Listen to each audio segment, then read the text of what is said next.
Hello, everyone. Welcome back to The Art of Being a Woman. I'm your host, Courtney, and today we are talking about the art of releasing self imposed pressure. This topic is a big one for me because I had a very hard time releasing the pressure I put on myself for most of my life. Up until recently, I had no idea that I was the one putting the pressure on myself. I assumed that as an adult, we have responsibilities and we must be on top of every aspect of our lives at every moment. But that's not really the case. We have seasons and we have moments in life where certain areas need to slow down so that other areas get to flourish. And yes, we do have moments in life where multiple areas of our life are flourishing at once, and it's all about balancing everything so that we don't lose ourselves in the process. And recently, I became aware of the pressure that I put on myself when I had a flu of some sort, the bad cough, a bad cold, fever, chills, and I don't usually get sick, thank God. But when I do get sick, it usually doesn't last more than 2, 3 days. I tend to just sleep as much as I can, drink a lot of water, and that usually does the trick. So when I got sick, I did what I usually do, and I sort of disconnect from the world and I just rest. Now, the first 2, 3 days of me doing that, I felt fine. I felt very in control of the situation because this is usually how things go for me when I'm not feeling well. And then when the fourth day hit, and the fifth day hit, and the sixth day hit, and I didn't feel better, I started to get really impatient with myself. And deep down, I knew that it was out of my control that I was sick and that I was doing everything in my ability to feel better as soon as possible. But for some reason, I felt so frustrated with myself and I felt so restless. All of a sudden, I couldn't stand resting and I couldn't stand recovering. I just wanted to feel better and rush back to work and rush back to being productive. It was in that moment that I realized resting is productive. Taking care of yourself is productive. Healing is productive. The slow moments in our life are productive. It might not seem that way to the outside world and to others, but it's not about the outside world and it's not about others. It's about us and it's our life. And we have to make sure that we take care of ourselves in all different phases that we experience. And I remember when I was sick, I thought to myself, let me just write because I love to write. I can lay down in my bed and I could type away. It was so funny because honestly, when I'm sick, I'm usually very productive. I can work from home because I have a part time job that I do from my computer, and writing is something I can do from home. And so all of those things are usually not impossible when I'm not feeling well. But for some reason, the second I opened my computer, I felt horrible. And I just knew that it was a sign that I really need to stop pressuring myself to be productive because I have never felt that I could not do even the things that brought me joy. I am very grateful that I went through that experience of being sick for a week, even though that week felt very brutal and felt never ending. But I came out of it learning a very big lesson, and that lesson is that I need to release the self imposed pressure that I place on myself every single day. We are going to discuss 4 steps on how to accomplish this and how I accomplish this. And I still go back to these steps anytime I feel that I'm putting a lot of pressure on myself. And I am taking these steps from my Instagram account. She is Artfully Woman, where I write a lot of the topics that we discuss on the podcast in a written format. So if that is something you are interested in, please feel free to join me on Instagram as well. The 4 steps are as follows. We have 1. High expectations create invisible chains. Step 2. Feeling behind is an unnecessary illusion. Step 3. Self-judgment blocks natural growth. And step 4. Trust the pace of your life. Let's get into step 1. High expectations create invisible chains. When I wasn't feeling well, and I will use that scenario as the example for this episode, I had to realize that although I didn't say anything out loud and I didn't write out a to do list, I had this mental checklist in my mind where I would tell myself, okay, if you're feeling up to it after your nap, try to write a new post, try to post on your stories, try to reach out to all your friends and family, try to make yourself something to eat, try to clean your room, try to fold your laundry. And I knew that all of those things were not going to get done in one day. But I figured, okay, if I just tell myself and remind myself of all the things that need to get done, I'll get three, four things done out of like 10. And what that really ended up doing, in my opinion, it made me feel overwhelmed and it made me feel like I didn't even deserve to rest. Because how can I be resting when I'm going to be falling behind on 10 different things in my life? The truth is, though, there's no such thing as falling behind. Things get done when they get done, and the world has to wait if the world has to wait. So, making that carousel post that I wanted to do so badly or that I thought I needed to do so badly, nothing happened because I didn't post that day. I thought perhaps my inconsistency would reflect poorly on me, but that's just me placing that pressure on myself that truly no one else is placing on me. And in terms of the chores that I needed to get done in the house, nothing happens if they don't get done. I really had to confront the opinions that I had on myself when I don't handle my responsibilities in a timely manner. I usually pride myself on being very responsible and very tidy. So when I wasn't doing my laundry and I wasn't cleaning up after myself, I had to deal with all these limiting beliefs that were sort of trying to challenge me and challenge whether or not I was good enough. And it wasn't easy at the time because I wasn't feeling well, and so I wasn't physically feeling well, and then mentally I felt like I was being challenged because I felt down about the fact that I couldn't take care of the things around me, and through that process of just feeling down altogether, it led to a breakthrough, and it led to me realizing, wow, why am I so hard on myself? I know that if I was physically able to do something, I would be doing it. And so, why is my mind almost resisting that fact? And so, through that process, I realized my mind did not believe that I deserved to relax. So, even if hypothetically I assumed that I have no problem with relaxing, when it came to actually doing it, my mind was fighting me through guilt tactics and shame and negative thoughts because I physically could not do the things that my mind was sort of mentally beating me up for. I had no choice but to challenge them. And thankfully, I was able to do that. Through that process, I realized these high expectations were never created by anyone but myself. I was the one that was so hard on myself all these years. I was the one that expected perfection from myself or just high performance from myself, even when I physically could not do it. And so, through this experience, I really learned to let it go.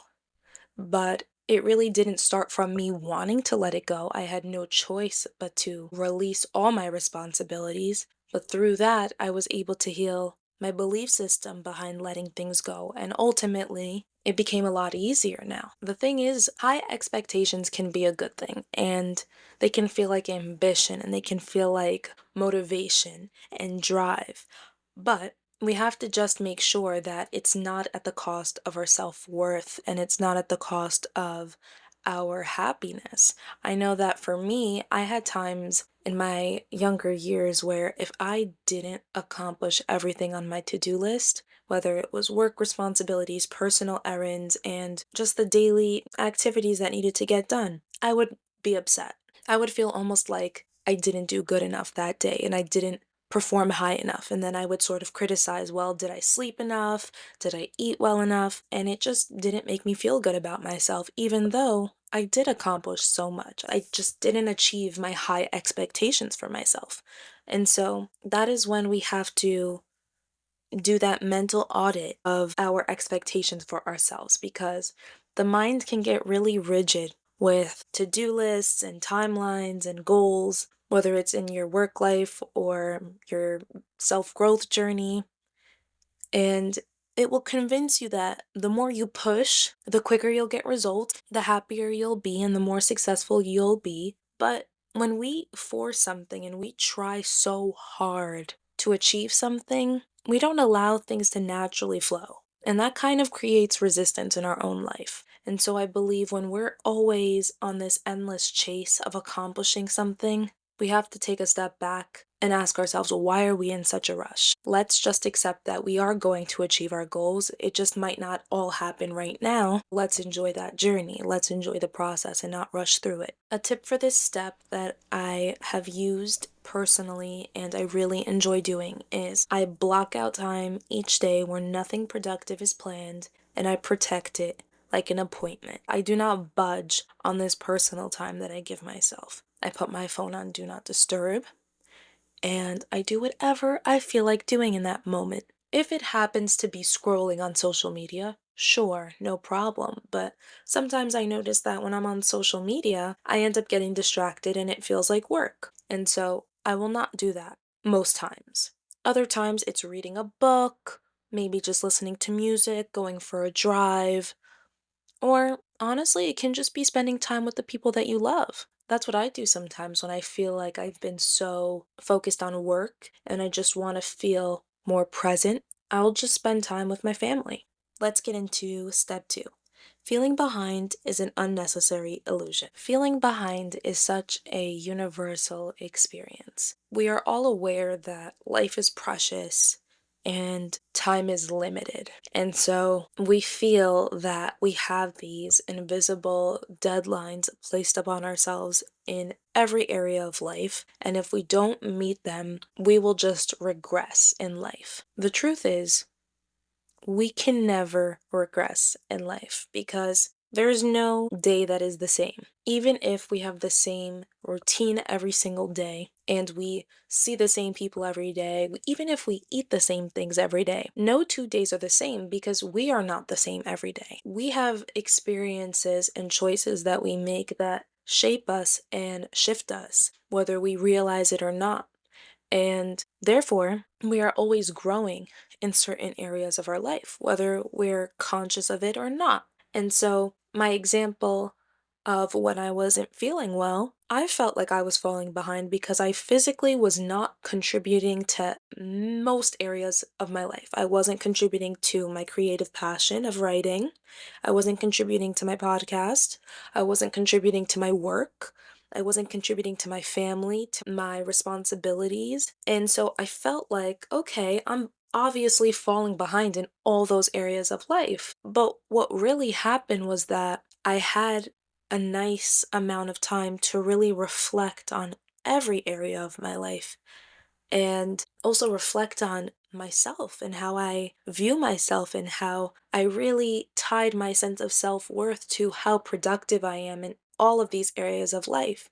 And I was left to really realize that even without all of those things flourishing, even if I can't do any of those things, I am still doing a great job and I am still moving forward. Had I not been sick and had I not had time to reflect on myself, I would have never realized how much pressure I put on myself and therefore grown tremendously in that limited belief. There were also many other limiting beliefs that resurfaced during that week. And so it wasn't just one area of my life that I felt I grew in tremendously. There were many other areas that I felt I grew in tremendously, and I am so grateful for that experience. I will be so honest and say that I didn't realize the purpose of why I was sick until 2 weeks after I recovered. And then afterwards, I was like, oh, okay, wow, that was really necessary. I'm glad I went through that. And so, if you feel yourself feeling behind in a certain area of life, or maybe multiple areas of life, try to think of it as a fruit. This is something that I heard in one of my spirituality classes, and it really just it hit home because it's such a good analogy. Imagine areas of your life as fruit. If you look at let's say, your work life, and it's not where you want it to be. That doesn't mean that it's bad, and it doesn't mean that you're bad in that area or that you're falling behind. It just means that it isn't ripe yet, just like a fruit. If a fruit isn't ripe yet, we don't assume that it's bad. It just hasn't fully developed, and we haven't seen the full process of its evolution. And so it's the same thing with us in our own life. Any area where we feel like we're falling behind, it's just an area in life where we haven't fully evolved. And it's a process. We can't rush the process of a fruit ripening, it just has to take its time. And it ultimately ends up being worth it. A tip for this step that I like to use is to cover the clock or take off a smartwatch for part of the day. Because when time isn't constantly being monitored, the urgency that we feel to be somewhere else in life, it fades and we tend to forget. And that's when time starts to fly by. And I feel like when time flies by, you have more fun in life. Step 3. We have self judgment blocks natural growth. When I was younger, I really believed that if I was hard on myself and if I really pushed myself to accomplish a goal through tough love, that I would be able to accomplish it a lot quicker and it would keep me motivated and disciplined. Almost like an intense physical trainer that's just not letting you give up. The idea made sense at the time, and I don't judge myself for feeling that way because I feel that so many people start off their journey of growth and just achieving new goals in that fashion. But over time, in my opinion, it doesn't stick. And for me, when I am very harsh with myself to achieve something new, I'll do it in the beginning because I'm motivated by my desire to achieve my goal.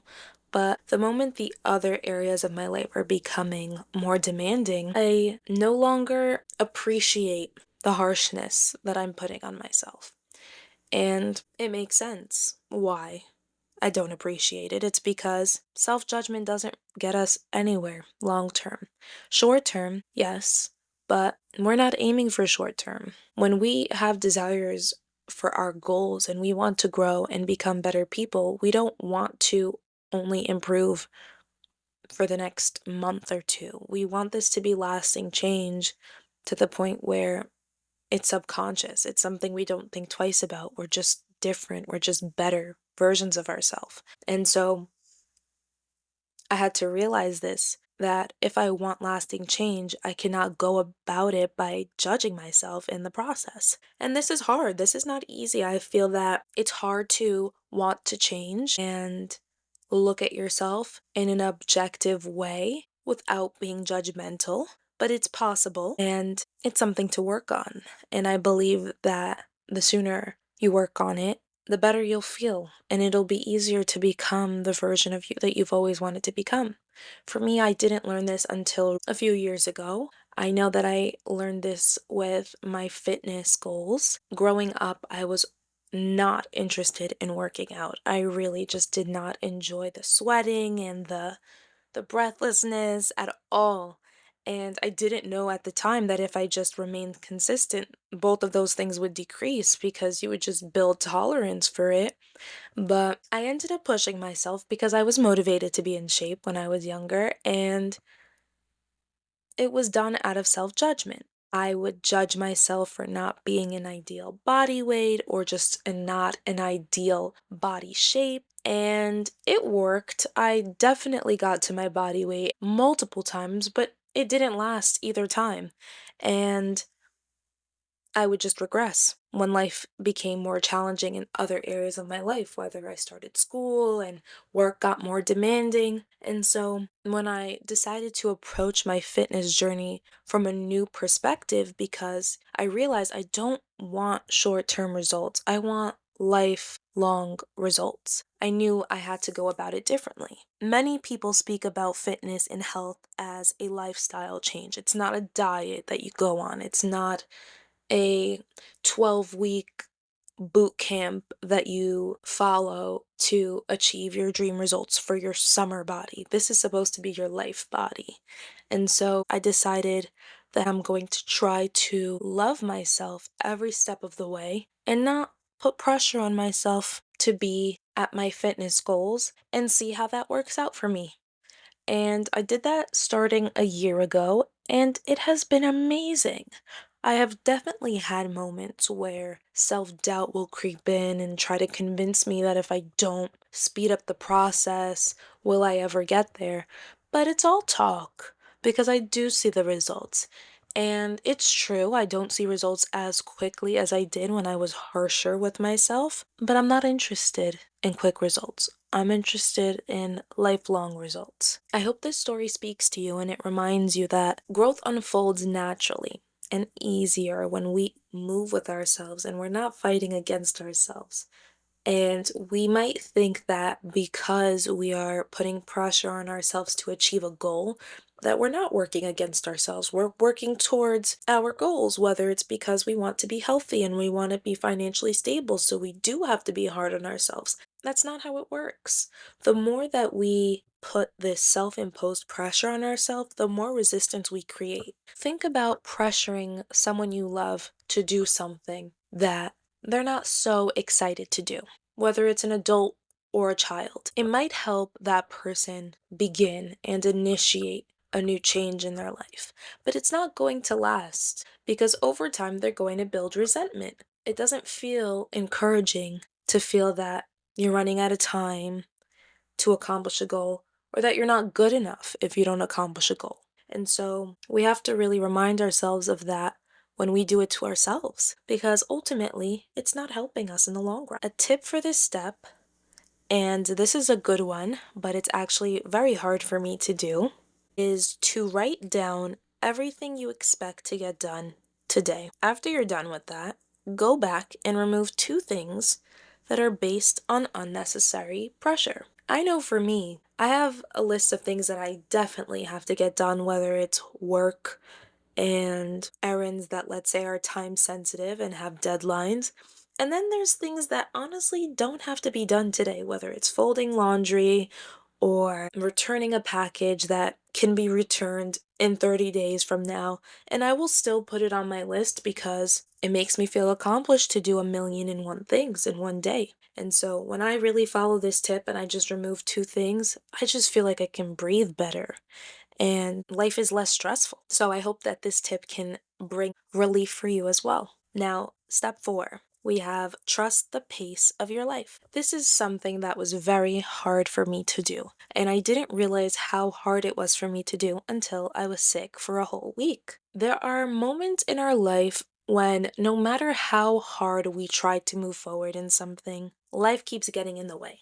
Whether it's at work, you're trying to find a new job and you're just not getting any yeses, whether you're sick and so you physically cannot move forward with certain projects, or maybe you had a trip planned and you have to postpone your trip because you're not feeling well. And so there are moments in life when we try to control things outside of us and we are just met with resistance. It is in these moments when we really have to trust that there's something bigger that's being planned for us, and we really have to let go of the need to control every detail of our lives. This is not easy, but when life is meeting you with so much resistance, it's a sign that we need to slow down and really go with it because there are many times in life when we need to grow and expand externally, whether it's through our career and our family life and our